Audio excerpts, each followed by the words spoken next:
Hello students, today we are back with our unit National Income and Related Aggregates. बच्चों, हमने इसके numericals complete कर लिए हैं, लेकिन अब हमें इसके थ्योरी पोर्शन को भी पढ़ना है आगे, क्योंकि कभी कभी बोर्ड एग्जाम में न्यूमेरिकल ना आके थ्योरी से क्वेश्चन आ जाता है। तो जैसे आपको पता ही है, नेशनल इनकम कैलकुलेट करने के 3 मेथड्स होते हैं, value added method, income method and expenditure method. उनके न्यूमेरिकल सब आपको समझ में आ ही गए होंगे।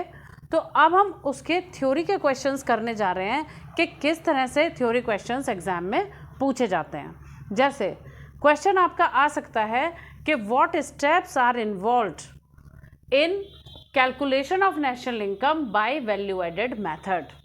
तो वैल्यू एडेड मेथड में कौन से स्टेप्स होते हैं, तो वो आपको बिल्कुल फार्मूला बेस्ड इसकी थ्योरी रहेगी। बहुत ज़्यादा इसमें वर्ड्स लिखने की ज़रूरत नहीं होती। तो फर्स्ट स्टेप से देखिए, step 1 is identify and classify the production units. हम सबसे पहले अपनी इकोनॉमी में जितने भी प्रोड्यूसर्स हैं उन्हें आइडेंटिफाई करेंगे कि हु आर द प्रोड्यूसर्स, और उन्हें उनकी प्रोडक्टिव एक्टिविटी के अकॉर्डिंग तीनों सेक्टर्स में क्लासिफाई कर लेंगे, जैसे प्राइमरी, सेकेंडरी और tertiary sector. Next step is step 2, calculation of value of output.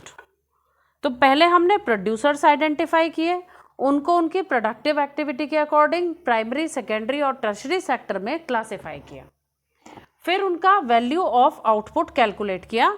उसके बाद आप फॉर्मूला लिख देंगे। सभी को पता है वैल्यू ऑफ आउटपुट का क्या फॉर्मूला होता है, आउटपुट इनटू प्राइस और sales plus change in stock.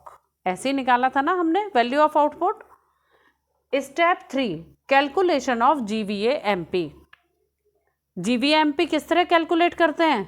GVAMP is equal to value of output minus IC। Step 4, calculation of GDPMP।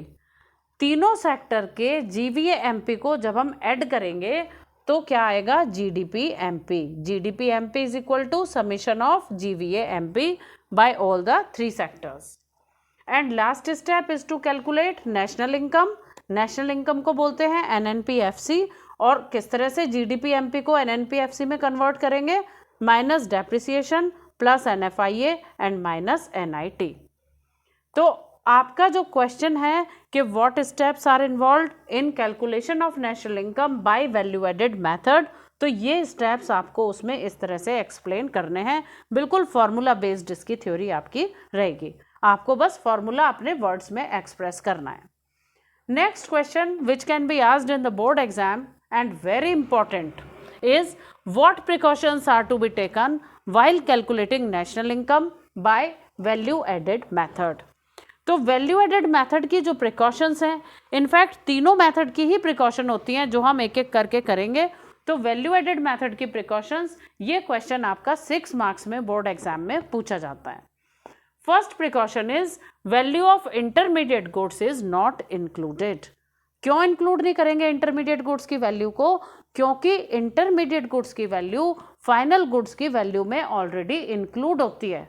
अगर हम बाजार से बिस्किट खरीद रहे हैं तो उस बिस्किट के अंदर फ्लोर की वैल्यू, शुगर और ऑयल, इन सब से मिलके जो बिस्किट बना है फाइनल गुड, उसकी वैल्यू फाइनल गुड की वैल्यू में इंक्लूड होगी।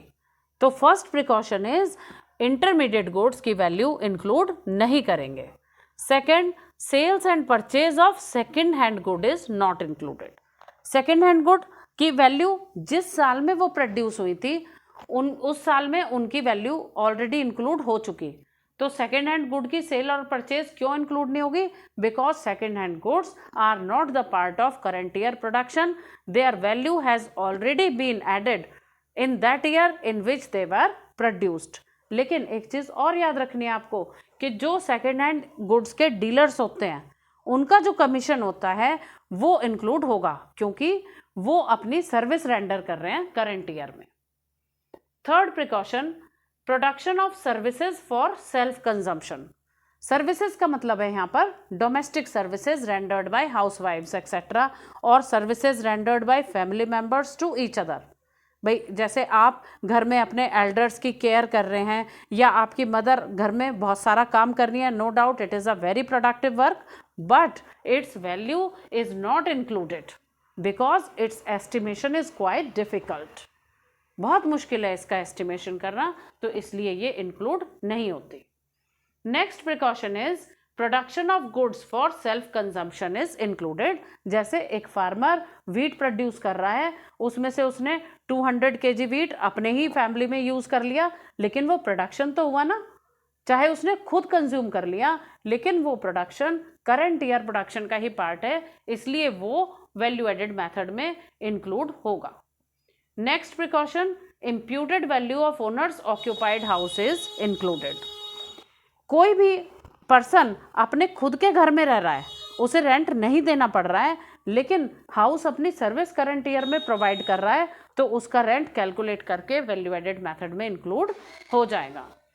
Change in stock of goods, inventories, जैसे कुछ सामान प्रोड्यूसर्स के पास अनसोल्ड बचा हुआ रह जाता है गोडाउन्स में, तो उसकी वैल्यू भी वैल्यू एडेड मेथड में इंक्लूड होगी। क्यों होगी? क्योंकि change in stock is a part of capital formation.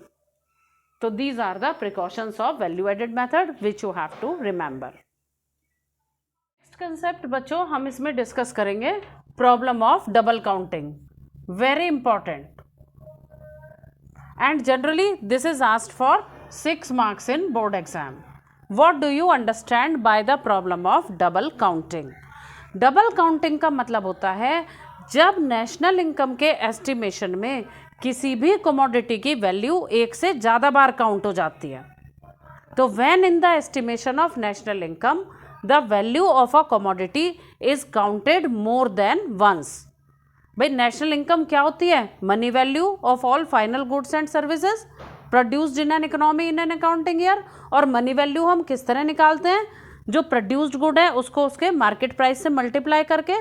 तो जब हम किसी भी कमोडिटी की वैल्यू एक से ज़्यादा बार काउंट कर लेते हैं उसको बोलते हैं problem of double counting. You can understand the problem of double counting by the following example. Suppose there is a farmer ने व्हीट सेल किया मिलर को for ₹500।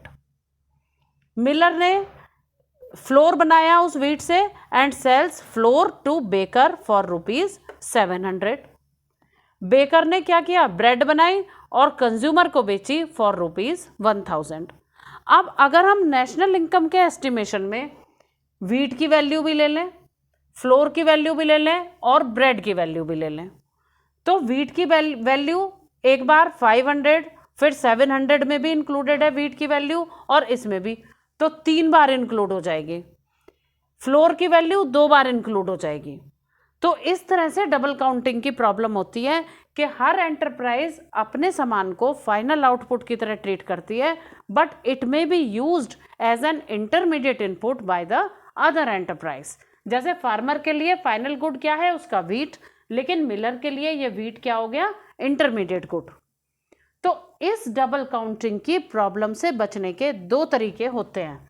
How to avoid the problem of double counting? How can it be avoided? Number 1, by using final output method. And second way to avoid the problem of double counting is using value added method. तो final output इस example में bread है जो final consumer तक जा रहा है, तो या तो ये तरीका है हम सिर्फ ब्रेड की वैल्यू नेशनल इनकम के एस्टिमेशन में इंक्लूड करें विच इज 1000, और दूसरा तरीका क्या है? हम वैल्यू एडेड मेथड यूज करें।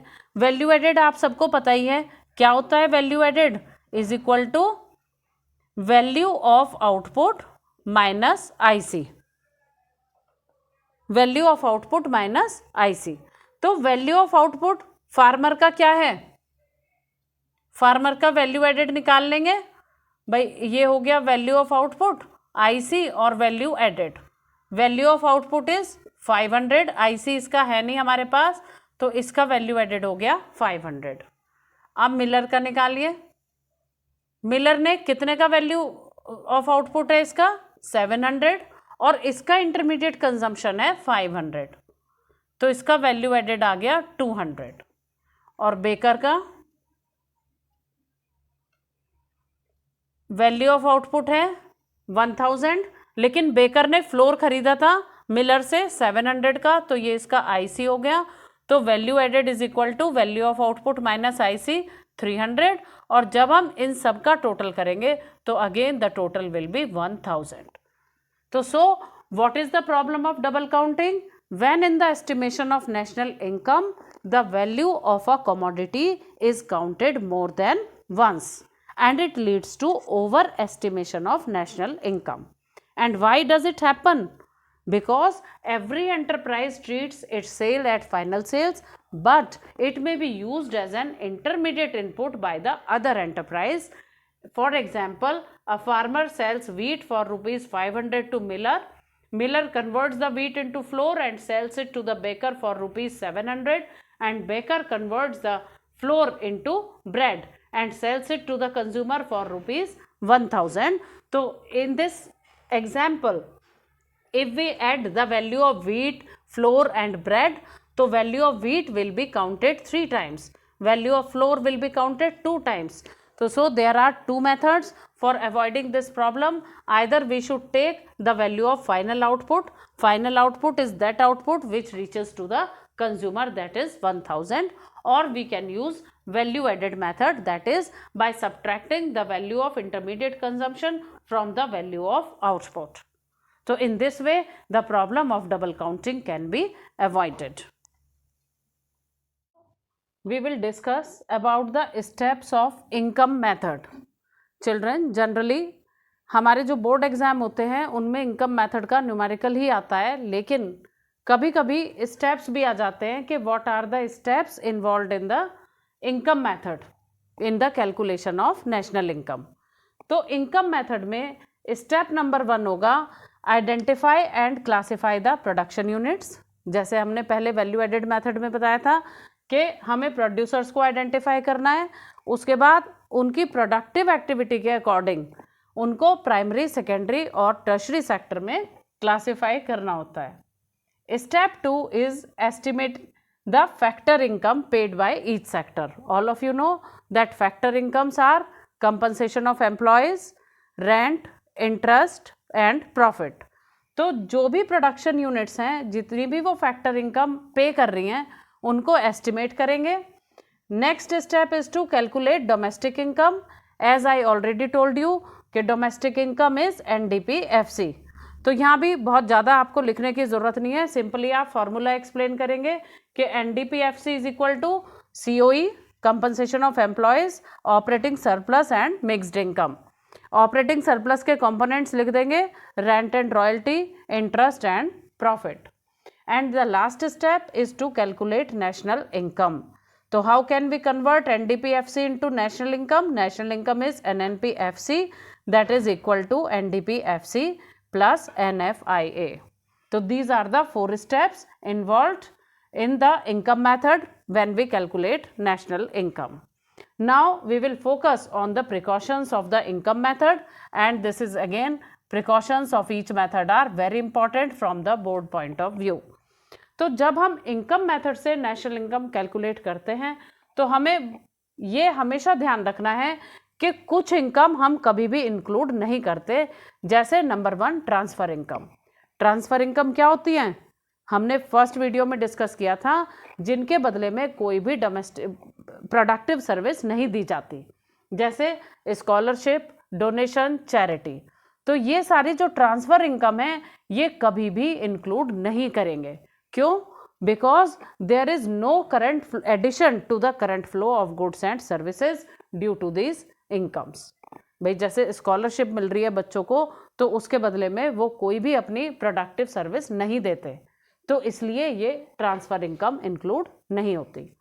सेकेंड नंबर पर income from the sale of second hand good is not included. तो second hand goods are not the part of current year production, और सेकेंड हैंड गुड की value उसी year में include हो जाती है जिस ईयर में वो बन के सेल होती हैं फर्स्ट टाइम। तो इसलिए सेकेंड हैंड गुड्स की जो सेल से इनकम हुई वो हम इनकम मेथड में इंक्लूड नहीं करेंगे। Third, income from the sale of financial assets. Financial assets होते हैं जैसे शेयर्स, बॉन्ड्स, डिबेंचर्स वगैरह। तो अगर आपके पास किसी फर्म के शेयर हैं, आपने किसी दूसरे पर्सन को वो सेल कर दिए, उससे जो पैसा मिला तो वो क्या है, there is only transfer of ownership and no income generation. There is no addition to the current flow of goods and services due to the sale of financial assets like the sales of bonds, shares and debentures, so they will not be included. तो अभी तक हमने 3 income discuss करी जो income method में include नहीं होती। कौन कौन सी? एक तो ट्रांसफर इनकम इंक्लूड नहीं होंगी, income from the sale of second hand good included नहीं होती, और income from the sale of financial assets include नहीं होती। Next is windfall gain. Windfall gain का मतलब होता है अचानक कोई आपको पैसा मिल जाए, जैसे आप कोई लॉटरी जीत जाएं या हॉर्स रेस में आपके पैसा मिल गया, तो इस तरह की इनकम भी इनकम मेथड में इंक्लूड नहीं होती। क्यों? क्योंकि इनके बदले में कोई भी productive goods and service generation नहीं होता है। इलीगल इनकम जैसे income from theft, smuggling, black marketing, ये सारे इनकम भी इनकम मेथड में हम इंक्लूड नहीं करेंगे क्योंकि ये एक ऑफेंस है, क्राइम है, and there is no addition to the current flow of goods and services. तो ये 5 इनकम कभी भी इनकम मेथड में आप इंक्लूड नहीं करेंगे। 6th नंबर पर imputed value of services by owners of production units will be included. जैसे imputed value of owners occupied house और इंटरेस्ट ऑन ओन कैपिटल। आपने एक फैक्ट्री लगाई हुई है, उसमें अपना ही पैसा इन्वेस्ट किया हुआ है, तो वो पैसा अगर आप और किसी को देते उधार तो आपको इंटरेस्ट इनकम होती, तो वो आप कैलकुलेट कर लेंगे कि जो मैंने पैसा लगाया हुआ है इतना, इसका इंटरेस्ट भी आ सकता था, तो वो भी आपकी इनकम होगी। तो ये चीज आपको ध्यान रखनी है कि 5 types of incomes are never included in national income while calculating national income by income method. कौन कौन सी 5 इनकम्स? Transfer income, income from the sale of second hand goods, income from the sale of financial assets, windfall gains and illegal income never included in the national income. Only the imputed value of services by owners of production units is to be included.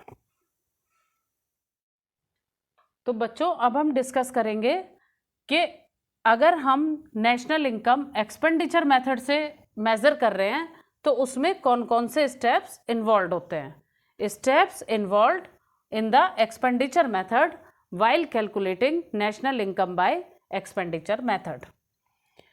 First step, identify the economic units incurring final expenditure.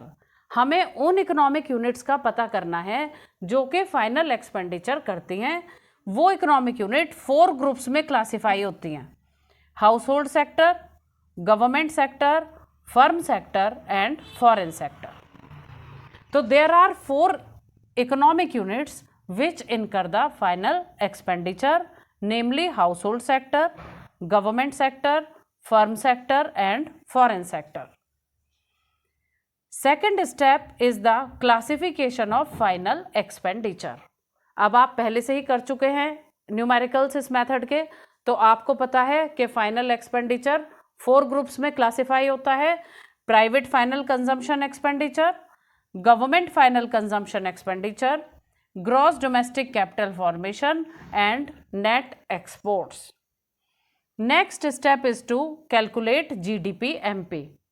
GDP-MP is equal to private final consumption expenditure, government final consumption expenditure, gross domestic capital formation and net exports. तो जब हमने इन चारों expenditure को add कर दिया तो हमारा आ जाता है GDP-MP.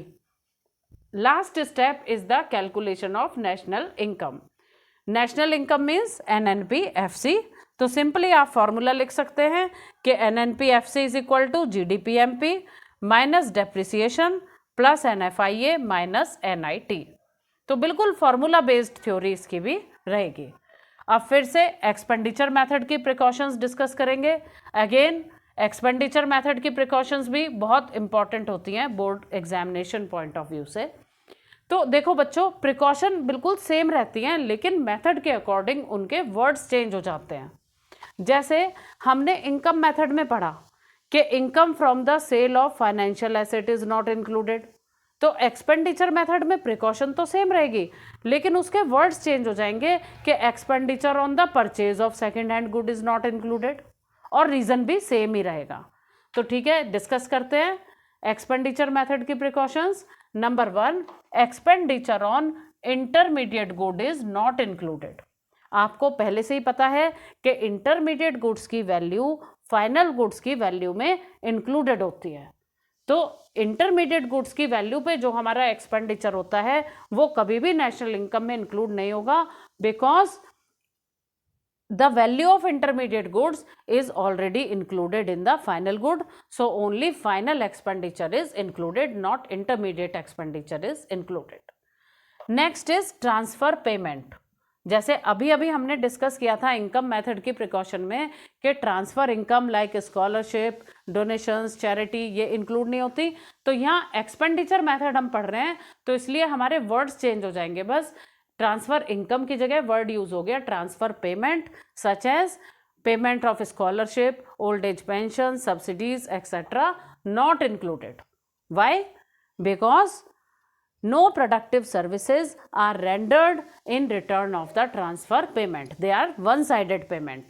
There is no addition to the current flow of goods and services. Next precaution, purchase of second-hand good is not included as their value has already been included in that year in which they were produced. Next, purchase of financial assets. Financial assets जैसे आपको अभी बताए थे shares, bonds, debentures, तो अगर हम ऐसे asset purchase करते हैं तो वो एक्सपेंडिचर इंक्लूड नहीं होगा, क्योंकि फाइनेंशियल एसेट परचेज करने से there is only change in the ownership and no income generation, no generation of goods and services, तो so it will not be included. लेकिन जो ब्रोकरेज या कमीशन होता है फाइनेंशियल एसेट्स की सेल और परचेज पे हम देते हैं, जैसे आपने किसी फर्म के शेयर खरीदे एक शेयर ब्रोकर के थ्रू, तो शेयर ब्रोकर अपना जो कमीशन चार्ज कर रहा है आपसे, तो वो अपनी सर्विस करंट ईयर में प्रोवाइड कर रहा है, इसलिए वो इंक्लूड होगा। तो brokerage on such financial assets will be included. Next, expenditure on own account production, जो अपने ही लिए आप प्रोडक्शन कर रहे हैं उस पर जो खर्चा आ रहा है वो इंक्लूड होगा as these are productive services. तो ये सब प्रिकॉशंस आपको अच्छे से लर्न करनी है।